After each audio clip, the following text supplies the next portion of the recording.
네, 안녕하세요. 네, 안녕하세요. 네. 네.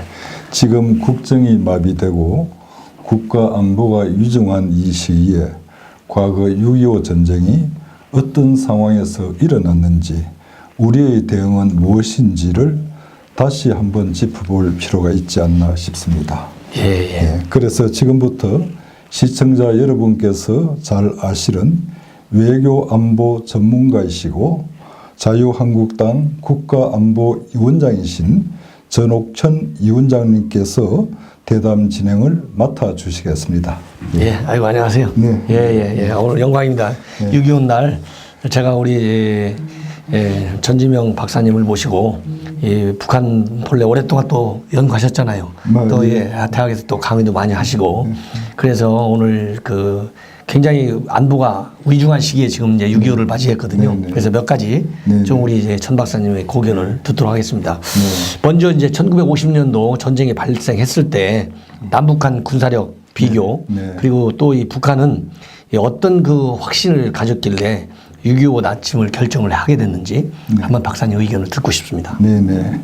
6.25 전쟁 당시 우리 군은 정말 믿기지 않겠지만 탱크 한 대도 전투기 한 대도 없었답니다. 우리에 비해 북한은 수백 대의 전차와 전투기를 보유하고 있었기 때문에 군사력에서는 우리가 뒤질 수밖에 없었겠지요. 그러니까 소총을 들고 탱크와 전투기를 막아낼 수 있겠습니까? 특히 이제 우리 6.25 전쟁 발발 1년 전에 주한 미군이 철수하면서 남북한의 군사력 군형이 사실상 깨졌다고 볼 수 있지 않겠습니까? 그렇습니다.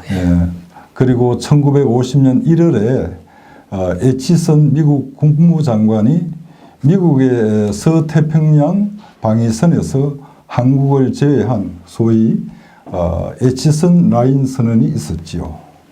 이 선언을 지켜본 김일성이는 미국이 한국을 포기한 것으로 판단하고 에치슨 라인 선언 6개월 만에 남침 전쟁을 일으킨 것입니다. 결국 에치슨 선언이 김일성 남침 오판에 결정적인 영향을 미쳤다고 보겠지요. 만일 그때 미국이 미군 철수와 에치슨 선언을 하지 않고 또 우리 정부가 북한의 이장평화 작전에 속지 않았더라면 아마 6.25 전쟁은 일어나지 않았을 것입니다. 굉장히 참 중요하신 말씀입니다. 어쨌든 간에 이 6.25 때 상황만 보더라도 미국의 우리 한반도 정책이 어떤가에 따라서 우리 안보의 운명이 달라진다. 이것을 실감할 수 있었던 것 같은데요. 또 하나 이제 질문을 드린다면 6.25 남침 목적이 북한은 우리를 이제 적과 통일하려고 하는 거 있잖아요. 그렇죠. 근데 이제 미국이 어떻게든지 간에 이제 개입을 해갖고 실패하게 됐는데 현재 남북한 군사력 비교하고 또 그런 걸로 볼 때 앞으로 또 제2의 6.25 전쟁이 발발할 가능성이 없는지 이런 게 상당히 좀 걱정이 됩니다. 네, 맞습니다. 지금 우리의 경쟁력이 북한을 압도하고 있는 것은 사실이죠. 그러나 군사력 비교에서는 상황이 크게 달라집니다. 논란의 소지는 있지만은 북한의 핵무기를 포함한 남북한 군사력을 비교할 때 단연코 북한이 우리보다는 군사력 우위에 있지 않나 이렇게 많은 전문가들이 판단하고 있습니다. 그래서 북한의 핵과 미사일이 존재하는 한 불행하게도 남북한 군사력 균형 자체가 유지될 수가 없다고 봅니다. 지금 북한은 우리나라 전역을 언제 어디서든 핵무기로 공격할 수 있기 때문입니다. 맞습니다.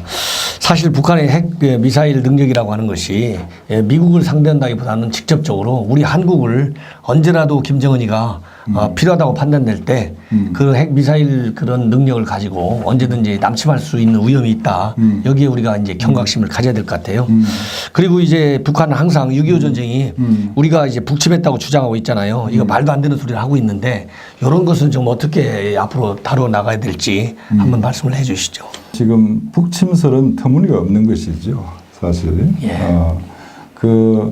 우리가 6.25 전쟁 때 중국이 참전을 했지 않습니까? 예, 예. 그래서 그때 참전했던 중국에서조차 2006년 자기들 그 역사 교과서에 6.25 전쟁은 북한 김일성이가 남침을 한 전쟁이라고 정확하게 기술하고 또 가르치고 있습니다. 예, 예.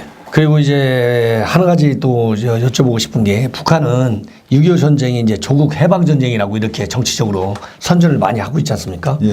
근데 이제 우리 문재인 대통령이 지난 현충일 때 뭐라고 얘기했냐면은 정부의 공식 명칭 6.25 전쟁을 갖다가 한국 전쟁이라고 이렇게 언급을 했어요. 그렇게 한국 전쟁이라고 얘기할 만한 정치적인 이유가 문재인 대통령에게는 무엇인지 한번 설명을 한번 해 주시죠. 근데 저 대통령은 이제 어떻든 누구보다 정부의 공식 명칭을 사용해야 되지 않습니까? 그런데 대한민국 현행 법령 지배도 없는 한국 전쟁이라고 표현을 한 것은 6.25 전쟁 하면은 북한의 김일성이가 남침했다는 사실은 누구나 예. 다 알지 않습니까? 예, 예, 그렇죠. 그래서 북한의 그 책임 부담이랄까? 예. 가해자로서의 책임 부담을 좀 들어주기 위한 표현법이 아닌가 저는 그렇게 생각하고 있습니다. 예, 예. 어쨌든 간에 이제 6.25 전쟁 하면 이건 국제적으로도 북한이 남침한 걸로 다 돼 있지 않습니까? 네. 그래서 이 논란은 이제 빨리 없어져야 될 것 같고 정부도 그런 입장에서 6.25 전쟁을 말하자면 잘 다뤄야 될 것 같습니다. 네. 예. 그리고 이제 마지막으로 한 가지만 더 여쭤보겠습니다. 네. 현재 문재인 정부의 대북 정책상의 어떤 문제점이 뭔지 그리고 그런 거에 따라서 우리가 어떻게 또 대응하는 것이 우리 국가 안보를 위해서 좋은지 한번 말씀을 해 주시죠. 예. 제가 대묻고 싶은 질문입니다. 어제 그 문 대통령이 전쟁 걱정 없는 평화로운 한반도를 만들겠다고 예, 예. 어제 말씀을 하셨지요. 예, 예, 맞습니다. 예. 그런데 저는 그 유토피아적인 발언이라고 생각합니다. 예. 문 대통령은 아직도 과거 6.25 전쟁은 왜 일어났는가에 대한 그 답을 구하지 못하고 있는 것 같습니다. 최근 북한 소형 목선 하나도 우리 못 막아내는 우리 대통령께서 무슨 전쟁 걱정 없는 평화를 말할 자격이 있겠습니까? 예, 예. 북한 김정은 3대 세습 그 정권의 본질에 대한 아마 환상을 갖고 있지 않나 싶기도 하고요. 현실 세계와 그러니까 한반도 현실 세계와 너무 동떨어진 유토피아를 말한 거지요. 전쟁을 없애는 건 사실 상대가 도저히 넘볼 수 없는 강력한 군사력 우위를 실질적으로 구축했을 때 가능한 일이 아니겠습니까? 맞습니다. 예, 예. 그래서 전쟁을 없애려는 선한 노력이 더 끔찍한 상황을 초래한다는 말이 있지 않습니까? 예. 문재인 정부의 대북 정책은 더 이상 나갈 수 없는 사실 100% 실패한 정책이라고 봐야 되겠지요. 예, 예. 그렇습니다. 지금 어쨌든 간에 이번 6.25를 계기로 해서 정말 전쟁을 없애려면 전쟁에 대비할 수 있는 군사력을 확고하게 가져야 되고 우리 한국에서는 그 이 한미 동맹의 힘을 통한 대북 억지력을 확고하게 갖추지 않으면 언제든지 김정은의 군사 위협에서 벗어나기 어렵다. 이런 말씀을 드리면 아마 좋을 것 같습니다. 예, 오늘 우리 전 박사님 좋은 고견 대단히 고맙습니다. 감사합니다. 네.